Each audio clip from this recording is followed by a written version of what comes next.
अस्सलाम वालेकुम नाज़रीन, खबर और हक़ाइक़ के साथ मैं हूं उमर खत्ताब। गिरफ्तार भारतीय पायलट को वाघा बॉर्डर पहुंचा दिया गया है। पाकिस्तान की जानिब से भारतीय तैयारों को गिराने के बाद गिरफ्तार किए गए भारतीय पायलट अभिनंदन को वापस अपने मुल्क के हवाले करने के लिए वाघा बॉर्डर पहुंचाया गया। गिरफ्तार भारतीय पायलट अभिनंदन को सख्त सिक्योरिटी के हिसार में वाघा बॉर्डर लाया गया, जहां उन्हें भारतीय हाई कमीशन हुकाम के हवाले किया जाएगा।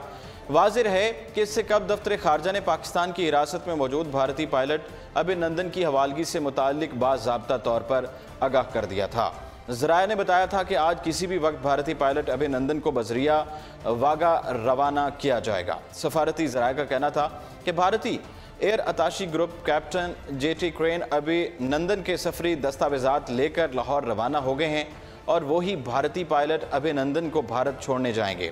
ज़राए ने मजीद बताया था कि वाघा सरहद पर भारतीय पायलट को भारतीय हाई कमीशन हुकाम के हवाले कर दिया जाएगा। ख्याल रहे कि गुज़श्ता रोज़ पार्लियामेंट के मुश्तरका इजलास में वज़ीर-ए-आज़म इमरान खान ने ऐलान किया था कि हम अमन के लिए भारत के गिरफ्तार पायलट अभिनंदन को रिहा कर देंगे। वज़ीर-ए-आज़म ने यह भी कहा था कि अमन के क़याम की कोशिश को हमारी कमज़ोरी ना समझा जाए, ये कमज़ोरी नहीं है। पाकिस्तान की तारीख़ में जब हम पीछे देखते हैं तो बहादुर शाह ज़फ़र था और टीपू सुल्तान। बहादुर शाह ज़फ़र ने मौत की बजाय ग़ुलामी को चुना था, जबकि टीपू सुल्तान ने ग़ुलामी को नहीं चुना था। उस कौम का हीरो टीपू सुल्तान है। इस सारी सूरत हाल पर बात करने के लिए अभी हमें ज्वाइन किया है अब्दुल मजीद साजिद साहब, सीनियर सहाफ़ी तज्ज़ियाकार हमारे साथ मौजूद हैं। अस्सलाम वालेकुम सर। वालेकुम सलाम सर, कैसे हैं आप? जी खैरियत, आप सुनाइए। अल्हम्दुलिल्लाह। सर, भारतीय पायलट की रिहाई आपके सामने वाघा बॉर्डर पर उनको पहुंचा दिया गया है। कुछ देर बाद उनको भारत के हवाले कर दिया जाएगा। तो पाकिस्तान को इससे क्या मिला है? देखिए, अमन का पैगाम भेजना मकसूद था जी। और देखें दोनों तरह की आ रहा है यहाँ पर। अब वैसे ही सोसाइटी तकसीम हो गई है, आपने देखा होगा, दो तरह की राय रखने वाले लोग हैं सोशल मीडिया की वजह से। लेकिन अगर वजीर आजम ने ये फैसला किया है तो ये कुछ सोच समझ के फैसला किया होगा कि हम जंग नहीं चाहते। ये मैसेज है, पूरी दुनिया को ये मैसेज देना मकसूद है। ये अलग बात है और ये इसमें मेरी भी रिजर्वेशन हो सकती हैं और हैं कि हमें इतनी उजलत में उनको फौरी तौर पे उनके हवाले नहीं करना चाहिए था। तो अगर सरकार ने ये फैसला कर लिया है तो हमें ज़ाहिर है अब चूंकि पूरी कौम आप कह लें उसमें इत्तेफाक पाया जाता है, इत्तेहाद का मुजाहरा कर रहे हैं। यही हमारा जो है ना इस वक्त जो मैसेज पूरी दुनिया में जा रहा है और प्लस पॉइंट है जी। इंडिया में देखें इस वक्त वो इत्तेहाद इत्तेफाक नहीं पाया जाता जो हमारी कौम में पाया जाता है। लेकिन साजिद साहब, जैसे ही यहाँ पे ऐलान किया था वज़ीर आज़म साहब ने, तो जो भारतीय मीडिया है उसने फिर दोबारा से प्रोपेगेंडा शुरू कर दिया कि पाकिस्तान की हार हो गई है, इंडिया की जीत हो गई है। वहाँ से कोई रद्द अमल पॉजिटिव सामने नहीं आ रहा। वो नहीं आना, वो एक बिल्कुल वार हिस्टेरिया में चले गए हुए हैं। और देखें, वो हर जंग के मौके पे अब इंडिया की आवाम को समझना चाहिए कि ये जब भी इलेक्शन आते हैं जी, तो इस तरह का कोई स्टैंड क्यों हो जाता है। इंडिया एक इतना बड़ा मुल्क है, वो अपने आप को सेकुलर मुल्क कहते हैं और वो इस हद तक बायस्ड हो जाए, उनका मीडिया इतना बायस्ड हो जाए और उसको अब कम से कम इस हवाले से हम तो अपनी तरफ से जो बेहतर कर सकते हैं, हमारा मीडिया ने भी बड़ी जिम्मेदारी का मुजाहरा किया है इस मामले पे। वहाँ पर एक पूरे का पूरा वार जो है ना वो उनके सर पे सवार कर दी जाती है जी। अब मुसीबत ये है कि हमें पढ़ाया भी यही जाता है दोनों ममालिक में कि हम जो है वो सुपीरियर कौम है। ठीक है, ये खास तौर पे इंडिया पाकिस्तान के हवाले से दोनों तरफ कि हम जो है ना दुनिया की बेहतरीन कौम हैं और हम ये हैं वो हैं। अब मतलब ये अलग बहस है, ठीक है। लेकिन वो उसका फिर उसी का ये नतीजा है कि वो एक तो दोनों तरफ नफरतें भी पढ़ाई जाती हैं और वो अवाम में पाई भी जाती है। हमारे यहाँ कदरे बेहतरी भी आई है, यहाँ पर लोगों की सोच में भी तब्दीली आई है। हम असल में हमने चूंकि दहशतगर्दी के नतीजे में जो जाहिर है इतनी लाशें उठाई हैं, इतना नुकसान 70,000 के करीब जाने कुर्बान की हैं, तो हमें ये अंदाज़ा है कि ये जंग का क्या खुमियाजा भुगतना पड़ता है। साफ ज़ाहिर है जंग होगी तो चाहे जीत हो या हार हो उसकी तो असरात तो मुरतब होते हैं। तो आप क्या समझते हैं कि जो पाकिस्तान असल में जो अमन का पैगाम देना चाहता है, पहले भी पाकिस्तान ने पुलवामा धमाके के बाद पेशकश की थी मुज़ाकरात की भी और तहकीकात करने के हवाले से भी वज़ीर आज़म साहब ने कहा था इंडिया को खुलेआम वाज़े तौर पर कि आप हमें सबूत दें, हम कार्रवाई करेंगे। तो अब जो अमन का पैगाम पाकिस्तान देना चाहता है, फ़राग दिली का, जज्बा खैर सगाली का, तो क्या इंडिया इस पैगाम को समझेगा? आपको क्या लगता है? देखें, दुनिया तो देख रही है और इंडिया की आवाम भी देख रही है। आज वहाँ पर गो बैक मोदी एक ट्रेंड बन चुका है जी। वो देखें किसी उसके कुछ ना कुछ असरात तो होते हैं। और ये पूरी दुनिया अब चूंकि ग्लोबल विलेज है जी, यहाँ पर जो बात पार्लियामेंट में आज हुई है, जो कल हुई है, जो वजीर आजम ने जो बात की है, उसको पूरी दुनिया ने देखा है, इंक्लूडिंग इंडिया और इंडियन अवाम ने जो देखा है। उनको हमारा जो रवैया है, जो बिहेवियर है, जो अमन का पैगाम हम दे रहे हैं, बार बार हम कह रहे हैं कि हम जंग नहीं चाहते। ठीक है। हाँ, जब जंग थोप दी जाएगी, जब जंग शुरू हो जाएगी तो हम अपना सेल्फ डिफेंस का हक रखते हैं। जी जी। और वो हमारी फौज ने, गवर्नमेंट ने और जाहिर अवाम की ख्वाहिश भी है कि वो हमने एक पैगाम दे दिया कि हम अपना दिफा कर सकते हैं, दिफा भी कर सकते हैं, मुंह तोड़ जवाब दे सकते हैं जाहिलियत का। ठीक है। वो देने के बाद अब हम ये पैगाम दे रहे हैं कि हम अपना दिफा कर सकते हैं, करना जानते हैं, लेकिन हम जंग नहीं चाहते। ठीक है।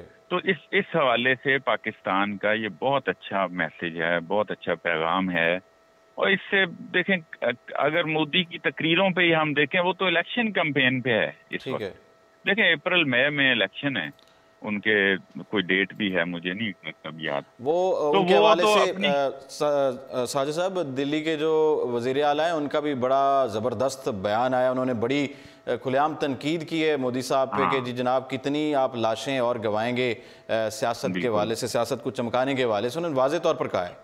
उन्होंने जो अपोजिशन ने एलामिया जारी किया है, जो राहुल गांधी ने कल ये परसों दिया था, वो भी यही है कि ये सारे का सारा इलेक्शन गेम है और ये हम नहीं चाहते। ये मोदी अपनी सियासत कर रहा है और हम इस तरह की सियासत जो है वो जंग के जरिए हम सियासत नहीं चाहते। ठीक है। तो ये देखें, वहां से भी आवाजें आ रही हैं और बड़ी स्ट्रॉन्ग आवाजें हैं। वो कोई बिल्कुल आम लेमैन नहीं वहां पर बात कर रहे हैं। वहाँ के जो बड़े बड़े पॉलिटिशियन वहाँ पे कुछ मतलब जो अवाम है वो चाहती है कि जंग ना हो। बाकी हम अगर पाकिस्तान जो जी, हाँ, बात आपकी ठीक है। उनका जो मीडिया है वो मीडिया उनका कोई शुरू से ही उसका इस तरह का किरदार है। वो हमें वहाँ मीडिया के जरिए हमें चीजें पहुंच रही हैं। हम जाहिर है हम तो देख भी रहे हैं। वो तो जंग मुसल्लत करके बैठा हुआ है। ठीक है। और वो अब जाहिर है वो मतलब जिस तरह उन्होंने दिखाया कि पाकिस्तान का जो F-16 है उसको हमने मार गिराया और इस तरह की खबरें भी उन्होंने बताई। इसी बात को इस वक्त तक किसी आजाद और किसी आलमी मीडिया ने इस पे बात नहीं की। इस पे कोई आप इस वक्त तक की मैं बात कर रहा हूँ, जी जी, अभी तक किसी इंटरनेशनल मीडिया ने या आजाद मीडिया ने ये बात नहीं की। ये सिर्फ उनका मीडिया ही कर रहा है। ठीक है। उनका मीडिया चूंकि पाकिस्तान के हवाले से इस हद तक नफरत पैदा कर रहा है अवाम में। असल में जो वो पुर्जे दिखा रहे थे कि ये पुर्जे जो हैं जो F-16 के लिए इस्तेमाल हो सकते हैं, वो ताइवान की मलकियत निकला है। वो रिसर्च करने के बाद पता चला है। तो हम अगर पाकिस्तान की जो सफारती ताल्लुकात हैं उस पर बात करें तो OIC का जो इजलास है वो जारी है। पाकिस्तान ने उसमें शिरकत नहीं की। पाकिस्तान का जो मौक़िफ़ था कि अगर सुषमा स्वराज वहाँ पर उनको मदऊ किया गया है, अगर वो वहाँ पर शिरकत करती हैं तो पाकिस्तान उसका बाइकआउट करेगा। तो पाकिस्तान ने बाइकआउट कर दिया है। तो आप और वो सुषमा भी वहाँ पहुँच गई हुई हैं जी, वो वहाँ पर मौजूद हैं। इजलास जारी है। पाकिस्तान ने बाइकआउट किया, आज भी वज़ीर ख़ारजा ने ऐलान किया। तो इससे पाकिस्तान की जो सफारती ताल्लुकात हैं उस पर कोई असरात मुरतब हो सकते हैं? बिल्कुल हो सकते हैं। देखें, UAE हो या OIC के जो बाकी मुस्लिम ममालिक हैं जो हमारे साथ ताउन भी कर रहे हैं। और अभी इस वक्त जो हमारे पाकिस्तान की जो मईशत है उसमें जो UAE का भी किरदार है। हाल ही की हम बात कर लें, माजी की तो चलें बहुत सारी मिसालें दी जा सकती हैं जी। जिस पे जाहिर है हमारी इमरान खान साहब कितनी दफा यूएई गए हैं और वहां पर उनके साथ जो चीजें चल रही हैं और वो हमारी सपोर्ट कर रहे हैं, वो हम कोई वहां ना जाके उनकी दावत पे हम वहां ना जाके हमने कोई मैसेज तो अच्छा नहीं दिया। जी जी।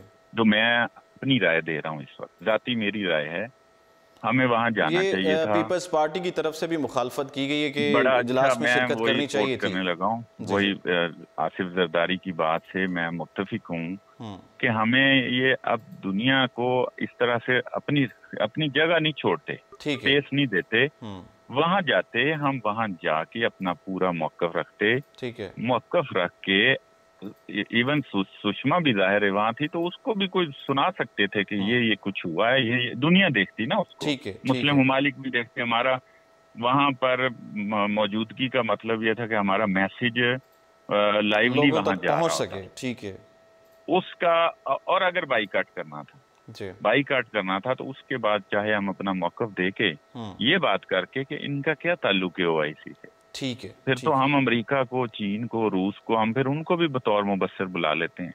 ठीक है, या उनको भी बुला ओआईसी का तो फिर मकसद ही फौत हो जाता है ना। ठीक है, ठीक तो ये बात करके अगर हम वहां से बाईकाट करके आते तो शायद ये स्ट्रॉन्ग मैसेज जाता। ठीक है, बहुत ये शायद जो नाकिस राय है मेरी, उसके मुताबिक हमें इस हवाले से, सफारती हवाले से, ये हमारी नाकामी समझी जाए। ठीक है, बहुत शुक्रिया। अब्दुल मजीद साजिद सीनियर साफ़ी तजज़ियेकार हमारे साथ मौजूद थे। उनका कहना था कि जो पीपल्स पार्टी ने मुखालफत की है कि ओआईसी का जो इजलास है उसमें शिरकत करनी चाहिए थी, उन्होंने मुखालफत की है, तो मैं भी उस बात पे एग्री करता हूँ, क्योंकि पाकिस्तान जो है वो सफारती ताल्लुकात में उस पर असरात मुरतब हो सकते हैं और वहाँ पर जाना चाहिए था, अपना मौक़ा पेश करना चाहिए था और दुनिया को बताना चाहिए था। उसके बाद हमारा जो भी उस पर मौक़िफ़ था इंडिया के हवाले से वो भी बयान कर सकते थे। तो बात करें वज़ीर ख़ारजा शाह महमूद कुरैशी ने इस्लामी तावन तंजीम ओआईसी वज़राए ख़ारजा इजलास में शिरकत ना करने का ऐलान किया। पाक भारत कशीदगी के बाद पैदा होने वाली सूरत हाल के पेश नज़र पार्लियामेंट का मुश्तरका इजलास आज दूसरे रोज़ भी जारी रहा। स्पीकर असद कैसर की ज़ेर सदरत इजलास के दौरान वज़ीर ख़ारजा शाह महमूद कुरैशी ने इज़हार ख़याल करते हुए ऐलान किया कि भारतीय वज़ीर ख़ारजा सुषमा स्वराज ओआईसी इजलास में शिरकत कर रही हैं, इसलिए मैं इजलास में नहीं जाऊँगा। वज़ीर ख़ारजा ने कहा कि भारत ओआईसी का ना ही रुकन है और ना ही उसका मुबस्सर का दर्जा हासिल है। अगर भारत को ओआईसी में मुबस्सर का दर्जा देने की कोशिश की गई तो पाकिस्तान उसकी मुखालफत करेगा। शाह महमूद कुरैशी ने कहा कि मुत्तहिदा अरब अमारात को दरख्वास्त की थी कि भारतीय वज़ीर ख़ारजा को बुलाने के फैसले पर नज़रसानी करें, जिस पर यूएई के वज़ीर ख़ारजा ने कहा कि भारत को दावतनामा पुलवामा वाक़े से पहले भेजा था। तहम यूएई को कहा कि भारतीय वज़ीर ख़ारजा को बुलाने के फैसले पर नज़रसानी करें या इजलास को मुलतवी कर दें। शाह महमूद कुरैशी ने बताया कि गुज़श्ता रात ओआईसी को एक और ख़त लिखा जिसमें ऐवान के जज्बात से यूएई को आगाह किया और कहा कि भारत को दी गई दावत वापस ले लें, बसूरत दीगर पाकिस्तान के पास शिरकत ना करने के सिवा कोई रास्ता मौजूद नहीं रहेगा। वज़ीर ख़ारजा ने यह भी कहा कि पाक भारत कशीदगी ख़त्म कराने के लिए रूस ने भी किरदार अदा करने की पेशकश की है। रूस को बताना चाहते हैं कि पाकिस्तान मेज़ पर बैठ कर भारत से मुज़ाकरात के लिए तैयार है, पहले भी तैयार था और तैयार रहेगा।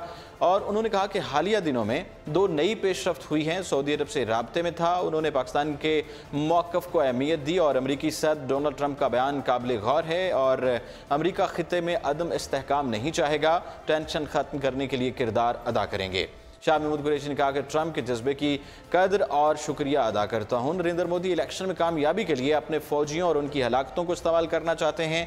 और मौलाना मसूद अज़हर से मुतालिक बात करते हुए वज़ीर ख़ारजा ने कहा कि मसूद अज़हर पाकिस्तान में हैं और बहुत बीमार हैं, घर से नहीं निकल सकते। अगर भारत मसूद अज़हर से मुतालिक शवाहिद देता है जो पाकिस्तान की अदालतों को कबूल हों तो हमसे शेयर करें, हम आवाम और अदालत को कायल करेंगे। हमें कानूनी अमल को मुतमिन करना होता है। ओआईसी में शिरकत करने से इनकार ना किया जाए। आसिफ जरदारी का भी ऐसा बयान सामने आया। पीपल्स पार्टी के सदर आसिफ अली जरदारी ने ऐवान में इज़हार ख्याल करते हुए कहा कि मैंने तजवीज़ भेजी थी कि ओआईसी में शिरकत से इनकार ना किया जाए, उसमें शिरकत की जाए। मेरी राय है कि वज़ीर ख़ारजा ओआईसी वज़राए ख़ारजा कौंसिल इजलास में जाएँ, वहाँ जाकर बात करें कि दुनिया बदल गई है। चाहे वज़ीर ख़ारजा बाद में जाएँ लेकिन अभी भी सेक्रेटरी ख़ारजा को भेज दें। आसिफ जरदारी ने कहा कि पाकिस्तान की हुकूमत को दोस्त ममालिक को इंगेज करना चाहिए। ये ममालिक हमारे दोस्त हैं। अगर ऐवान की मंशा है, मर्ज़ी है, ख्वाहिश है कि हुकूमत ना जाए तो मैं कुछ ज़्यादा नहीं कहूँगा।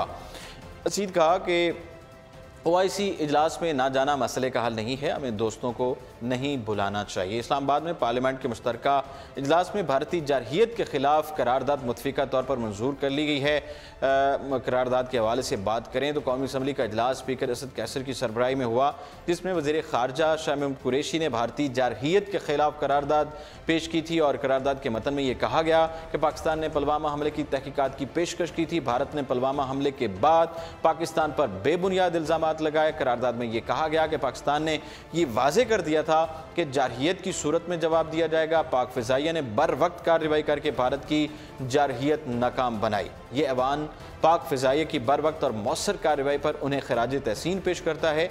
ऐवान कौमी सलामती कमेटी के अपने वक्त और पसंद के मकाम पर जवाब से मुताल्लिक बयान की तायीद करता है। करारदाद में यह कहा गया कि पार्लियामान का मुश्तरका इजलास भारतीय जारहियत की मजम्मत करता है। ऐवान पुलवामा हमले से मुताल्लिक भारतीय इल्ज़ामात को भी मुस्तरद कर चुका है। करारदाद में मजीद कहा गया कि ऐवान मकबूजा कश्मीर में हुर्रियत क़यादत की नज़रबंदी और कश्मीरी अवाम पर मज़ालिम की मजम्मत करता है। भारत फौरी तौर पर मकबूजा वादी में इंसानी हकूक़ के खिलाफ वर्जियाँ बंद करे। ऐवान अक़वाम मुत्तहिदा की सलामती कौंसिल की करारदादों की रोशनी में मसला कश्मीर के हल का मुतालबा करता है। ऐवान अक़वाम मुत्तहिदा पर जोर देता है कि वह अपने नामुकम्मल एजेंडे की तकमील करे।